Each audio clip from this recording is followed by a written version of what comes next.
Hey, David Brewster here with a new episode of 3 for All. This is 3 Greg Howe Licks from 1988, and I did feature Greg about 4 years ago in a 3 for All episode, so it's been a while, and I wanted to return to this monster guitarist. Definitely Greg's great. He's been on the scene since around 1982, and in his career he's released 10 solo albums and also collaborated with a whole bunch of people. Simon Phillips, Dennis Chambers, Victor Wooten, Richie Kotzen, James Murphy, Jason Becker. There's a whole bunch of people, that Greg's worked with in his career. And definitely, some parts of his technique and playing is very elusive. And this episode's going to focus on finger rolling arpeggios, which really isn't talked about or discussed that often. And if you're kind of curious how to get some of those really slick licks from Greg Howe, this episode's totally for you.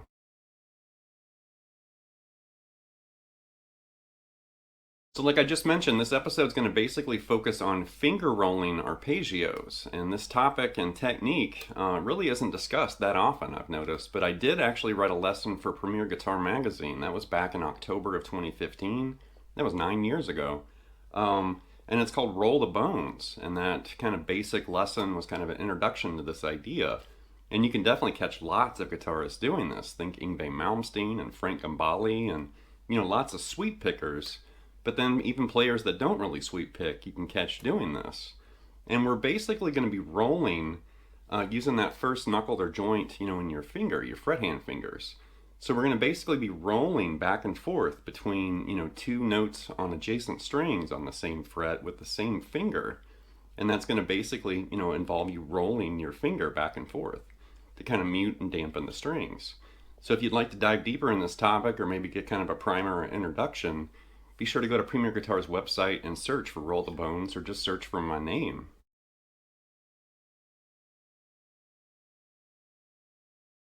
So to get started here, we're going to basically hit a G major finger rolled arpeggio. And this came from, Greg's G.I.T clinic back in 1988. G.I.T, of course, turned into M.I.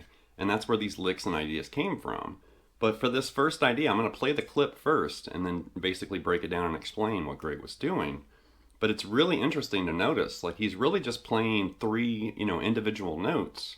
But the way he's slurring and rolling, it makes it sound like a lot more is going on. But here's the clip with lick number 1. So as you can see in that clip, Greg's basically rolling like this. And he's basically catching this high G and then rolling. I think he's actually using his third finger there.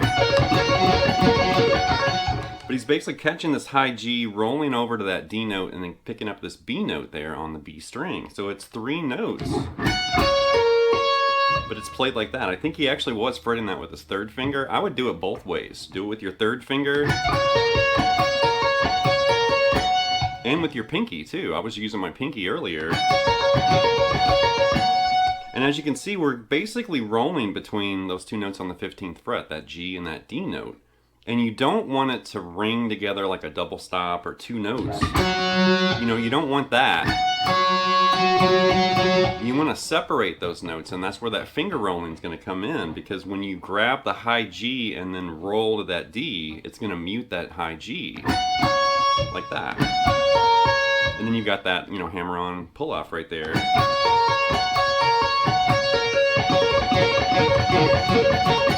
And definitely, like I said, I'd practice it both ways with your third finger and also with your pinky too.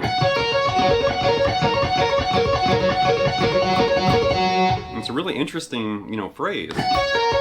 And a really interesting way to grab arpeggios like that with that little finger roll pivot. Okay, the next idea is another arpeggio. This is A minor now, because we just basically had G major like that. And then he basically went to A minor, which is right next door, right here. And it's definitely a larger stretch right there, because we're grabbing A, E, and then going back and grabbing that C there on the B string. But we're doing the same thing. We're rolling right there now on the 17th fret. Like that. And it definitely has a really cool sound, just like G major. And there's A minor. And you could definitely do it with your third finger too. It's a bigger stretch. I think actually Greg might have been using his third finger for that stretchy shape right there. And definitely it's a really interesting way to grab arpeggios once again. So right there we had G major and A minor, right? And Greg kind of expanded those ideas once he showed, major and minor. You could actually grab a lower G, like for that G major right here. Like that.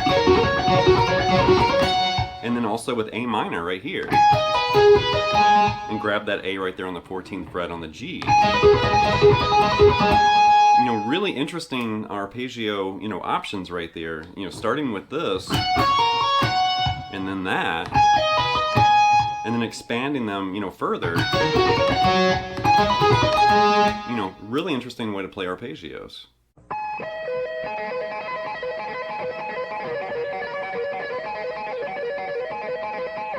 Right, the next idea is definitely an advanced version of this idea. We started kind of innocent and simple, with major and minor, and now we're going to do an E major 9 string skipped finger rolled arpeggio, like this.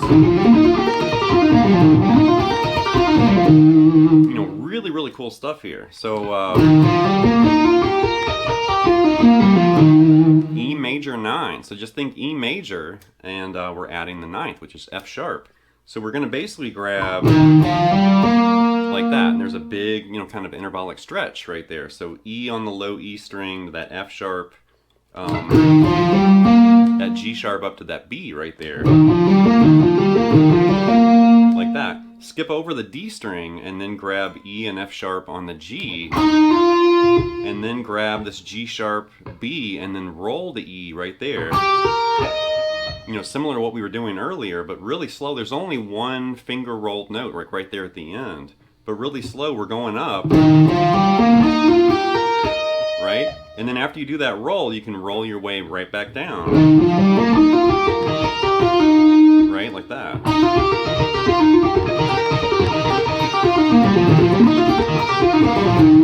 It's got a really cool, modern sound, and you can definitely sit up there and roll at the top if you want to repeat it a couple times. That kind of stuff, really cool. You can add some tap notes in there, but that is such a cool, finger rolled, string skipped E major 9 arpeggio.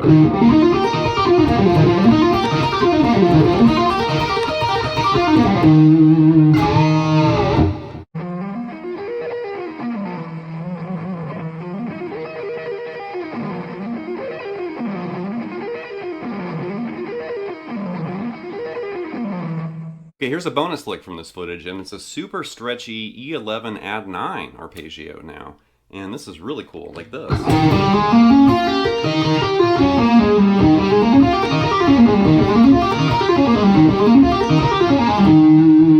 Something like that, really cool. So he's basically grabbing, E and G sharp, and then you're going to shift slide into that A note, grab B, and then D. And that's, primarily on the D string, except for that starting E note right here. Like that. So there's your E, G sharp, slide to A, B, D, and then you're going to string skip the G and go to the B string now and grab F sharp, G sharp, and B. So it's maintaining that same fingering that you had on the D string, but now on the B string, like that. Right?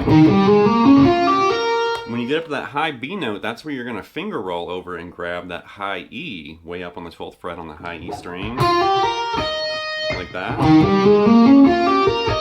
And when you get that high E, then you're going to roll back to that B and then cruise down that same arpeggio. Like that. Terrifying lick for sure. It sounds way harder than it actually is. Once you get that stretch into your fingers, it's really not that hard. It's just stretchy, and of course, obviously, it's shredded too.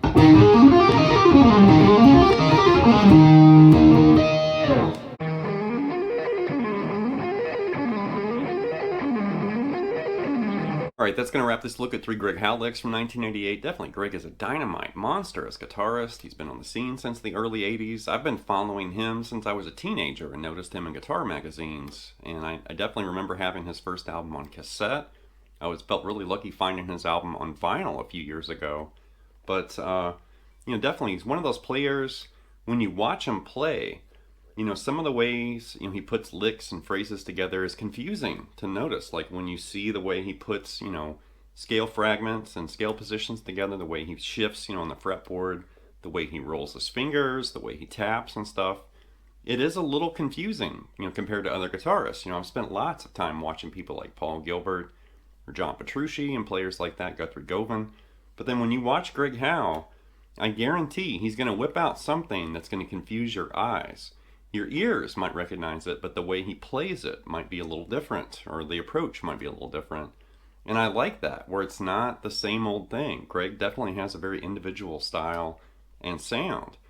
And his early output definitely had kind of a blues rock, edge. And then in more recent years, like over the last few decades, it definitely has more of a fusion kind of edge. Of course, he's been working with people like Dennis Chambers and Victor Wooten and, Simon Phillips and people like that. But definitely, Greg's a great guitarist. And if you haven't seen this clinic before, I found this here on YouTube. Just watch his G.I.T clinic from 1988. He was shredding like a madman. So anyway, leave some feedback and comments. Please subscribe to Night Lessons, and I'll be back before you know with more content and material. Thank you.